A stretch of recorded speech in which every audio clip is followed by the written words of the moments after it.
আসসালামু আলাইকুম। Double A বিডিটিকে আপনাদের সবাইকে স্বাগতম। আশা করি আল্লাহর রহমতে আপনারা সবাই ভালো আছেন। আমরা অনেকেই স্মার্টফোন ব্যবহার করি, তার সাথে ইমো ব্যবহারও অনেকেই করে থাকি। বর্তমানে বাংলাদেশে ইমো ব্যবহারের চাহিদা অনেক। তাই আপনাদের জন্য ইমোর অতি প্রয়োজনীয় কিছু সেটিংয়ের কাজ দেখাবো, যেটা আপনার যে কোনো মুহূর্তে কাজে লাগতে পারে। তাহলে দেখতে থাকুন ইমোর প্রয়োজনীয় সেই সেটিংয়ের কাজগুলো। আপনারা যারা আমার ভিডিওটি দেখছেন, যদি ভিডিওটি ভালো লাগে অবশ্যই লাইক বাটনে ক্লিক করে দেবেন। আর যারা আমার চ্যানেলে নতুন তারা আমার চ্যানেলটিকে অবশ্যই সাবস্ক্রাইব করে পাশে থাকা বেল অল বাটনটি ক্লিক করে দেবেন, যাতে পরবর্তী ভিডিওগুলো সবার আগে আপনাদের কাছে পৌঁছে যায়। আর যারা ফেসবুকে আমার ভিডিওগুলো দেখছেন তারা আমার ফেসবুকে একটি ফলো করে দেবেন। এখন আপনাদেরকে আমি ইমোর সেই প্রয়োজনীয় সেটিংগুলো দেখাবো।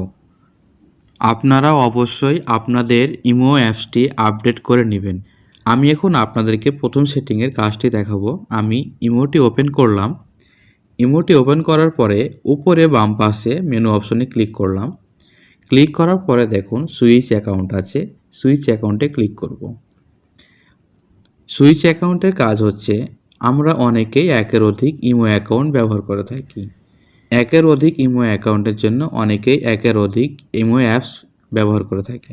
ইমো কোম্পানি আমাদের সুবিধার জন্য সুইচ অ্যাকাউন্ট অপশনটি চালু করে দিয়েছে।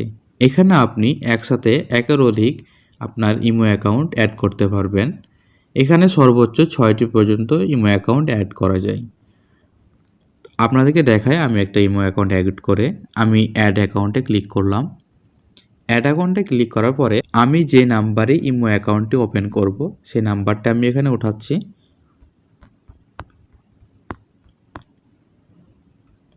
আমার নাম্বারটি উঠানো হয়ে গেছে। এখন দেখুন ডান পাশে টিক চিহ্ন আছে, আমি এখানে ক্লিক করলাম।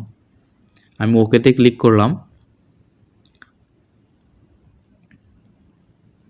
দেখুন আমার ইমো অ্যাকাউন্টটি সাকসেসফুল হয়ে গেছে। আমি দেখাচ্ছি, এই যে দেখুন আমার এখানে দুইটি এখন ইমো অ্যাকাউন্ট দেখাচ্ছে। তো আমি আমার মন মতো যখন যেটা ইচ্ছে তখন সেটা আমি ব্যবহার করতে পারবো। আমি আপনাদেরকে এখন দ্বিতীয় সেটিংটির কাজ দেখাবো। আমি মেনু অপশনে গেলাম। মেনু অপশনে যাওয়ার পরে দেখুন এখানে আই বাবল অপশনটি আছে, আমি এখানে ক্লিক করলাম। এই আই বাবলের কাজ হচ্ছে আমরা অনেকে মেসেঞ্জার ব্যবহার করি। মেসেঞ্জারে কেউ আমাদেরকে মেসেজ করলে তার মেসেজটা চ্যাট হেড হিসেবে আমাদের মেসেঞ্জারের ডিসপ্লেতে শো করে। ইমো আমাদের সুবিধার্থে এই অপশনটি চালু করে দিয়েছে। দেখুন এখানে উদাহরণস্বরূপ দেখানো হচ্ছে কেউ যদি আমাদেরকে ইমোতে মেসেজ করে তাহলে তার মেসেজটা ডিসপ্লেতে শো করবে। আমি এখন আপনাদেরকে 3 নাম্বার সেটিংটি দেখাবো। আমি ব্যাকে গেলাম। ব্যাকে যাওয়ার পরে দেখুন এখানে একটি অপশন দেখাচ্ছে। এই অপশনটির নাম হচ্ছে রুম। এখানে অনেকে গ্রুপ হিসেবে আড্ডা দেয়। তো আমি যা দেখেছি এখানে ম্যাক্সিমামই সব বাজে বাজে গ্রুপ আছে। তো যাদের এই গ্রুপটি পছন্দ না তারা চাইলে এটি বন্ধ করে দিতে পারবেন। আমি সেটি দেখিয়ে দিচ্ছি। আমি মেনু অপশনে গেলাম। মেনু অপশনে যাওয়ার পরে সেটিংয়ে গেলাম। সেটিংয়ে যাওয়ার পরে দেখুন এখানে ফাংশন লেখা আছে, এই ফাংশনে ক্লিক করলাম।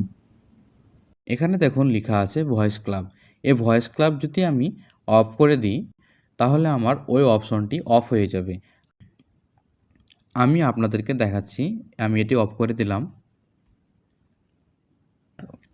অফ করে দেওয়ার পরে দেখুন এখানে ওই অপশনটি আর নাই। এখন আমি আপনাদেরকে 4 নাম্বার একটি সেটিং দেখাবো। আমি মেনু অপশনে গেলাম। মেনু অপশনে যাওয়ার পরে সেটিংয়ে ক্লিক করলাম। সেটিংয়ে ক্লিক করার পরে প্রাইভেসি অপশনে ক্লিক করলাম। প্রাইভেসি অপশনে ক্লিক করার পরে দেখুন এখানে দেখাচ্ছে লাস্ট সিন। আমি লাস্ট সিন অপশনে ক্লিক করলাম। লাস্ট সিন হচ্ছে আমি কতক্ষণ আগে অনলাইনে ছিলাম তা দেখাবে। দেখা যাচ্ছে আমাদের প্রয়োজনের কারণে অনেক সময় আমাদের মোবাইলে ডাটাটি অন রাখি। ডাটা অন রাখার কারণে আমাদের ইমোটি অনলাইন দেখাচ্ছে। আমি লাস্ট সিন ব্যবহার করার পরে আমি যদি এভরিওয়ানে ক্লিক করে রাখি তাহলে আমার ইমোতে সবাই আমাকে দেখতে পাবে অনলাইনে। যদি আমি মাই কন্ট্যাক্টে ক্লিক করি তাহলে আমার কন্ট্যাক্টে যারা আছে বা আমার কন্ট্যাক্ট লিস্টে যাদের নামগুলো সেভ করা আছে শুধু তারাই আমাকে অনলাইনে দেখতে পাবে।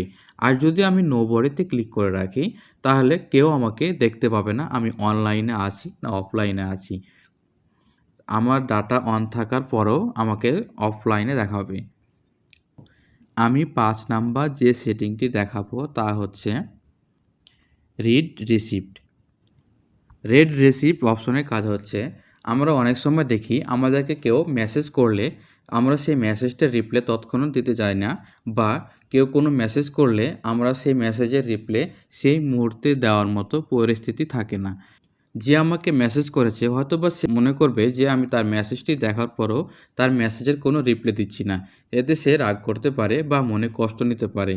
কিন্তু এই রিড রিসিপ্ট অপশন যদি আমরা ব্যবহার করি, কেউ আমাকে এখন মেসেজ করলো, আমি যদি তার পড়ার পরও রিপ্লাই না দিই, তাহলে তার কাছে আনসিন অবস্থায় থাকবে। এখন যদি আমি নোবডি অপশনে ক্লিক করে রাখি, তাহলে আমার ওই অপশনটি চালু হয়ে যাবে। আমি এখন আপনাদেরকে ৬ নাম্বার সেটিংটি দেখাবো। সেটিংটির নাম হচ্ছে হু কল মি। এই অপশনটির কাজ হচ্ছে, ইমোতে আমাদের অনেকে কল করে আমাদের ইমো কন্ট্যাক্টে সেভ থাকা নাম্বার বা তার বাইরের নাম্বার থেকে কল করে থাকে।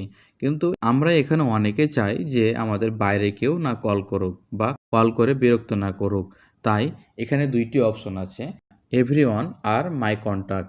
এভরিওয়ানে যদি আমরা ক্লিক করি, তাহলে আমাদের কন্ট্যাক্টে যারা আছে, কন্ট্যাক্টের বাইরেও যারা আছে, তারা সবাই আমাকে ইমোতে কল করতে পারবে। আর যদি আমি মাই কন্ট্যাক্টে ক্লিক করি, তাহলে আমার কন্ট্যাক্ট লিস্টে যাদের নামগুলো সেভ করা আছে, যারা ইমো ব্যবহার করে, তারা শুধু আমাকে কল করতে পারবে। এর বাইরে কেউ কল করতে পারবে না।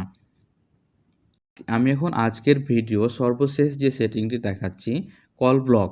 অনেক সময় আমাদেরকে অনেকেই কল মেসেজ করে বিরক্ত করে বা জ্বালা যন্ত্রণা করে, যেটা আমরা চাই না। এখন যদি তাদেরকে আমি ব্লক করতে যাই, সেটি কীভাবে করব আমি দেখিয়ে দিই। আমি যে আইডিটি ব্লক করব সেই আইডির উপরে ক্লিক করলাম। আইডির উপরে ক্লিক করার পরে উপরে ডান পাশে দেখুন 3 ডট মাইনাস অপশন আছে। আমি এখানে ক্লিক করলাম। এখানে ক্লিক করার পরে আমি আবার তার নামের উপরে ক্লিক করলাম। ক্লিক করার পরে উপরে দেখুন ডান পাশে আবার 3 ডট মাইনাস অপশনে ক্লিক করলাম। ক্লিক করার পরে দেখুন এখানে ব্লক অপশন দেখাচ্ছে। এই ব্লক অপশনটি অন করলেই তার আইডিটি ব্লক হয়ে যাবে। আমি দেখাচ্ছি তার আইডিটি ব্লক হয়েছে নাকি। আমি মেনুতে গেলাম। মেনুতে যাওয়ার পরে সেটিংয়ে গেলাম। সেটিংয়ে যাওয়ার পরে প্রাইভেসিতে গেলাম। প্রাইভেসিতে যাওয়ার পরে দেখুন এই যে ব্লক লিস্ট, এই ব্লক লিস্টে ক্লিক করলেই আমি দেখতে পাবো তার আইডিটি ব্লক হয়েছে। এখন যদি আমি তার আইডিটি আনব্লক করতে চাই, তাহলে আনব্লকে ক্লিক করলেই তার আইডিটি আনব্লক হয়ে যাবে। আমি ব্যাকে যাই। দেখুন ব্লক লিস্টে এখন কোনো নাম নাই। আশা করি আপনারা আমার এই ভিডিও দেখে ইমো সেটিংগুলো বুঝতে পেরেছেন। ইমোতে আরও বিভিন্ন ধরনের সেটিং আছে। সেই সেটিংয়ের ভিডিওগুলো নিয়ে আমি দ্বিতীয় পার্টে আসবো। আপনারা সবাই ভালো থাকবেন, সুস্থ থাকবেন। আল্লাহ হাফেজ।